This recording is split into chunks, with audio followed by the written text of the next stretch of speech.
بسم الله الرحمن الرحيم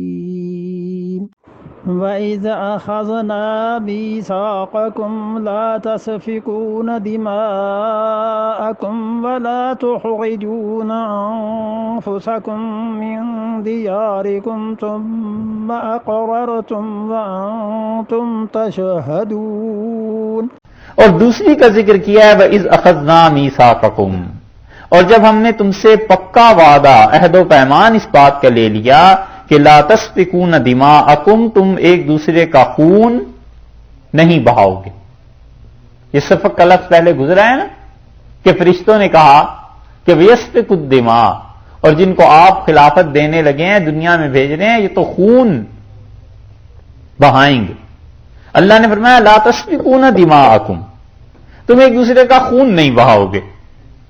مختصر سی بات یہ ہے، تفصیل تو اس کی سیرت کی کتابوں میں مل جائے گی کہ نبی کریم صلی اللہ علیہ وسلم کے آنے سے پہلے ایک بہت بڑی جنگ ہوئی اوس اور خزرج کے درمیان، اور وہ جو جنگ تھی وہ بنو نذیر، بنو قریظہ اور قینقاع، یہ تین قبیلے تھے۔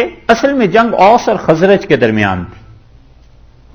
مشہور قبیلے، ایک قبیلہ اوس تھا اور ایک قبیلہ خزرج کا تھا، اور یہ دونوں مشرکین میں سے تھے، اور اللہ نے پھر انہیں ہدایت دی، اور اکابر صحابہ کرام رضی اللہ عنہم ان میں سے تھے، بڑے بڑے اللہ کے بندے، بہت دین کے لیے جنہوں نے کام کیا ہے۔ اکابر صحابہ رضی اللہ عنہم ان دونوں قبائل میں سے تھے، اوس سے بھی خزرج سے بھی، مہاجرین کے علاوہ۔ مہاجرین تو ادھر سے آئے تھے۔ ان اوس اور خزرج کی آپس میں ہوتی رہتی تھی جنگیں، اور بڑا جتھا اور گروہ انہی کا تھا مدینہ منورہ میں۔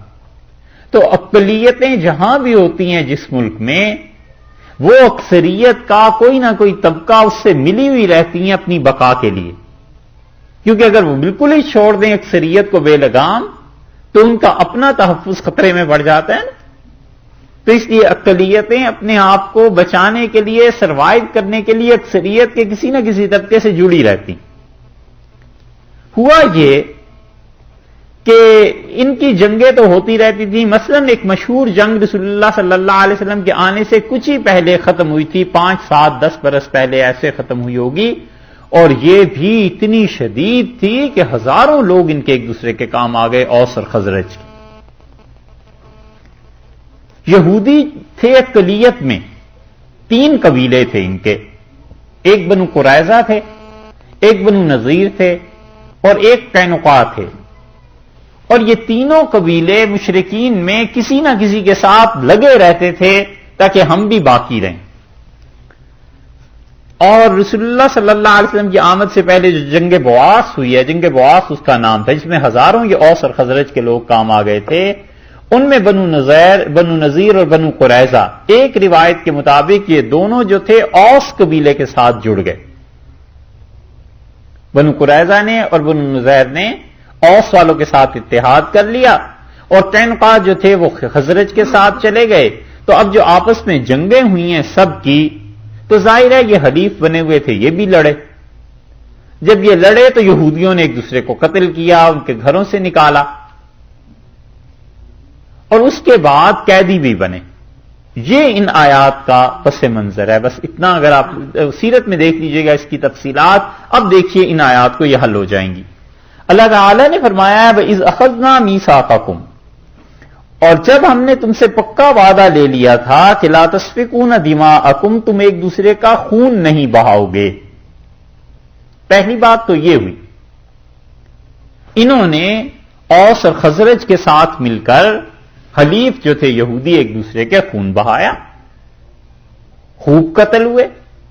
وَلَا تُخْرِجُونَ أَنفُسَكُمْ، اور تم نہیں نکالو گے اپنی جانوں کو من دیارکم، اپنے گھروں سے، ایک دوسرے کو جلا وطن بھی نہیں کرو گے۔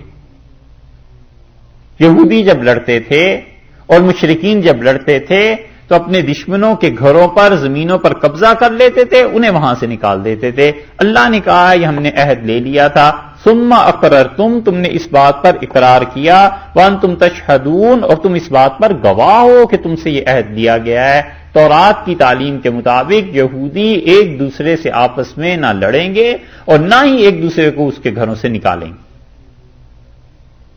یہ ایک چیز ہے، یہ ایسے ہی ہے جیسے قرآن پاک میں بھی ہے، اللہ تعالی نے مسلمانوں کو بھی کہا کہ مت لڑنا ایک دوسرے سے، اور رسول اللہ صلی اللہ علیہ وسلم نے تو مسلمانوں کی آپس کی لڑائی کو کفر سے تعبیر فرمایا ہے۔ آخری جو خطبہ دیا ہے نا حجت الوداع کا، مسلم وغیرہ میں اس کے لفظ آئے ہیں کہ آپ نے فرمایا لا ترجعون بعدی کفارا، میرے بعد کافر نہ بن جانا، میرے دنیا میں سے جانے کے بعد کافر نہ بن جانا کہ ایک دوسرے کی گردنیں اتارنے لگو۔ حالانکہ ظاہر ہے مسلمان اگر مسلمان کو قتل کرے گا تو یہ ہے تو کبیرہ گناہ، لیکن وہ اتنا شدید گناہ ہے کہ رسول اللہ صلی اللہ علیہ وسلم نے اسے کفر سے تعبیر فرما دیا کہ یہ کافروں جیسی حرکت ہے، بالکل ایسے نہ کرنا۔ یہ یہودیوں کے ساتھ اللہ نے کہا تمہارے ساتھ معاہدہ تھا اس بات کا